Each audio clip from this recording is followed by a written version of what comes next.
Hello, welcome back to my channel.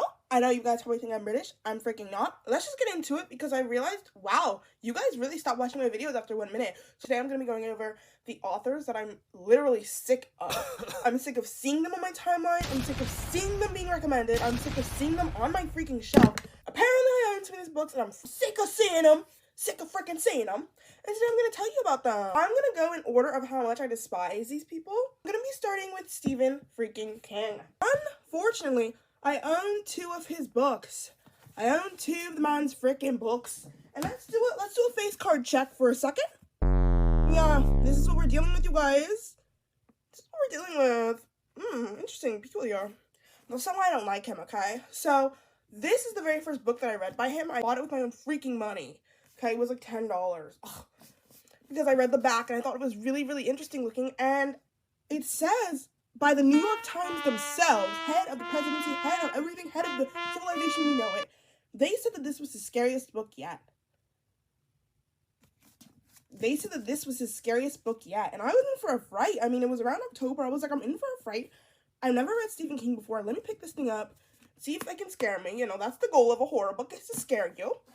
How many times was I scared? How many times was I scared? Narn. I wasn't scared any freaking times, you guys. I wasn't scared even for a minute. Like, sure, there was a little anxiety somewhere in here, but it wasn't scary. And also, it was so long. This is like the longest book ever. I mean, it's not the long, it's a mass market paperback, so it's like not that long. It's like over 160 pages. But for me, it read like it was so long. It's kind of split into 2 parts. Dude, end the book halfway. I'm not even kidding. If he'd ended the book halfway, I would have been like, oh my god, like there was a little anxiety at the end there. You know what? That's horror. His books made me think for a split second that horror was just like anxiety, when in reality, it's freaking not. It's freaking not. A horror book should literally have you out of your seat scared, and this did not. But I was like, you know what? You know freaking what? Maybe I'm wrong. So I did the unthinkable and I gave him a second freaking chance. Here we go. I got this big book. I got it from the thrift store this time. This book was like $4 maybe. I gave him another chance because I was like, you know what? Maybe I'm wrong about Stephen King. Seems like everyone loves him. He is the king of freaking horror. Let me give him another chance to scare me. And this book, I picked it up after I read a book by my king of horror, Joe Hill. Notes for freaking not to. Come to the Front. That's my favorite book ever, by the way. And that book showed me books can be scary. Books can give you jump scares, okay? Books can be 600 plus pages long and not feel too long, you know? So I read this book, which is also a mammoth of a freaking book. Let's check that out. 850 pages. Immediately now. Because why are you bored for the entire beginning? I got to page 99. I actually got to part 2. Nar. Immediately nar. Note to self, if you hate a book by one author, do not go and try to read another book. It doesn't matter how much people tell you this book is different. It's not. Don't go reading the second book. Don't go reading another book. This book is boring. It's super historical. It's like there's a little bit of like speculative fiction. Like, what if you could go back in time? Don't even care. Like, it's just too boring. Like, it's like, maybe I like this if it was like actually interesting. But it's not. Stephen King, come to the front. You suck at writing. I know you have a lot of iconic writings in the past. Of course, you've got Carrie, you've got It. You've got Shining Hill or whatever it's called. But, like, maybe you're just not that. I'm not even going to talk because I know he has fans. So it's like, I'm not even going to say maybe he's not that good, but it's like, maybe, like, he's not for me. Maybe I'm going to go to the next artist. Artist? That's ridiculous to say. This woman is not an artist. She's a demon. Her name? Sarah J. Maas. I told you guys I would get into this video. I'm here to freaking deliver. Sarah, whenever I see her work on someone's shelf, you know, you see the giant acotar books, boom, boom, boom, boom, boom, stacked up on someone's shelf. And I genuinely think that they bought those books back when they didn't know what books were. Back when they didn't read at all. And back when their minds and their brains were so little and pituitary and tiny. Pituitary. And so little and tiny that they would read this and they were like, oh my god. Oh my god. Like, oh my god, I'm shaking. Meanwhile, literally this book will have you sitting there asleep. So freaking boring. First, I gave Throne of Glass a try because I saw in a TikTok comment that Throne of Glass is her best freaking work. And I was like, you know what?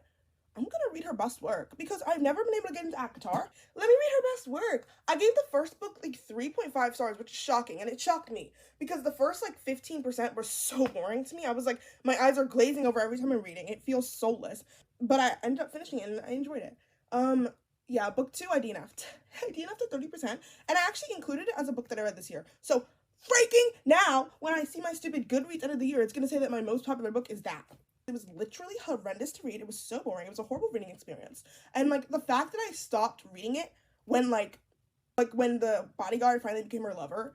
I remember I literally stopped reading at this point where the bodyguard was like, dance with me. You know, immediately now. Every time I read her books, I feel like I'm falling asleep. I'm reading, but it's not absorbing because it's just so, every word is like worth like a tenth of a normal word for my brain, you know? So bad, it taught me that DNFing a book is okay. It's okay to DNF books, you guys. I didn't really realize that until Throne of Glass because I was reading Throne of Glass. And I have so many books on my TBR. And I was reading Throne of Glass Book 2, Crown of Shadows, whatever it's called. It's irrelevant. It's such an irrelevant book. The reason why I hate the book is like the whole plot, the whole main character, the whole purpose in her life is that she is supposed to be the greatest assassin the world has ever seen. Why can she not kill anyone? She apparently killed millions in her past, billions in her future, and she's going after the people she's supposed to assassinate. And she's like, you guys, you want to just leave the city and not have me kill you? Girl, like, come on! She's the greatest assassin she won't even kill. Immediately, no. And so then I gave this a chance too, because I was like, you know what? Maybe I need to read the physical book, because I read Throne of Glass on Kindle. I was like, let me get the physical book from my library. We already did the face card check last video. Let's do it again. You already know what we're working with. I mean, Miss Moonface, come to the front. You suck at freaking writing. Anyone who likes your books sucks at freaking reading. And I'm not gonna try reading her books again. I got this far in. I got a third of the way in. I can't do it. I physically cannot do it. I can't read anymore. I can't go on. I can't go on. I tried reading Throne of Glass. I tried reading acotar. I'm not gonna try to read Crescent City because that book is like this big. And if I already hated your first book, and I hated your second even more, why would I read the biggest one yet?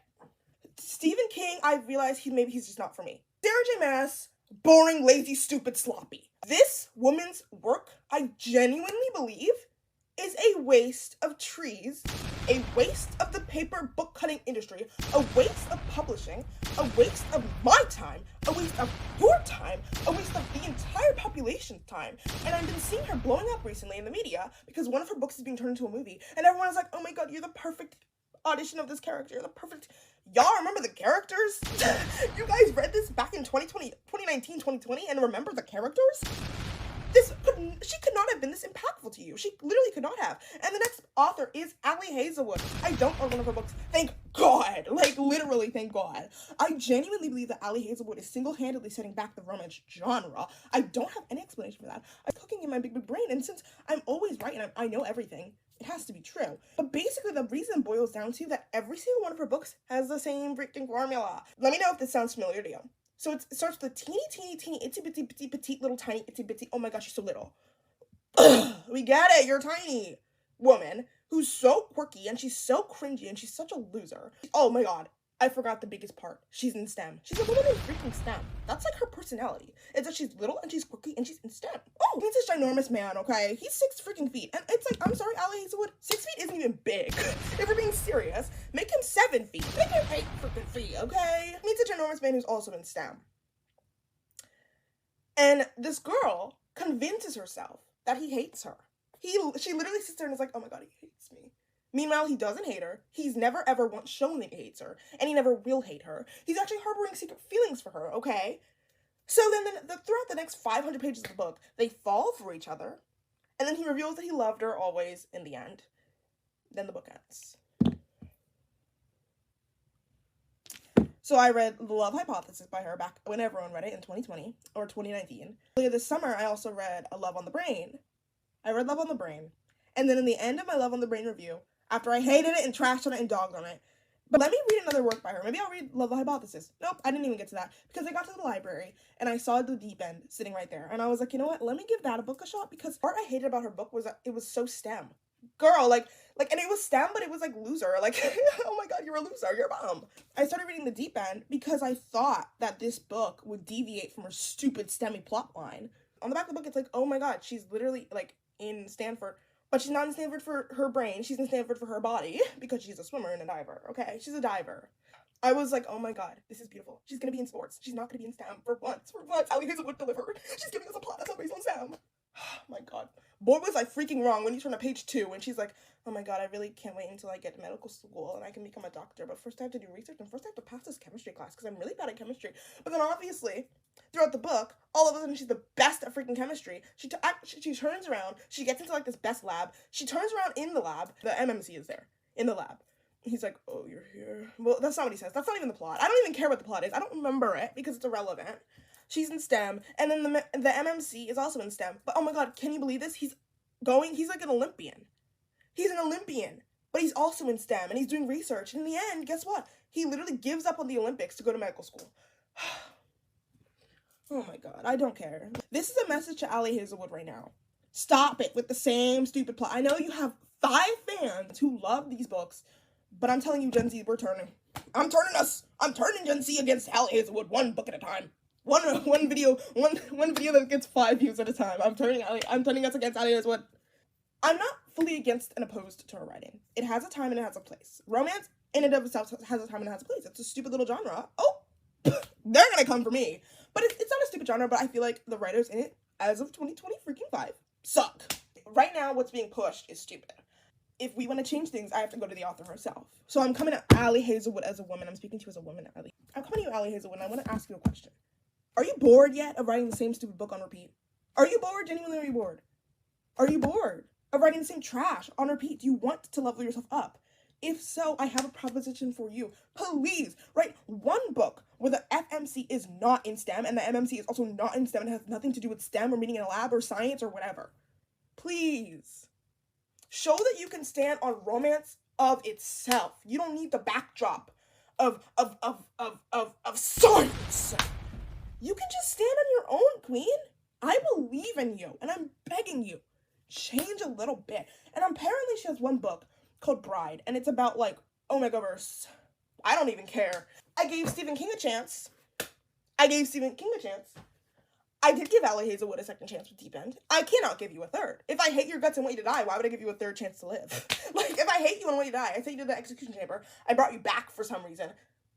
And I just sent you back again. Why would I bring you back? But if I get one comment telling me to read Bride, I'll read it. I'll read the damn book.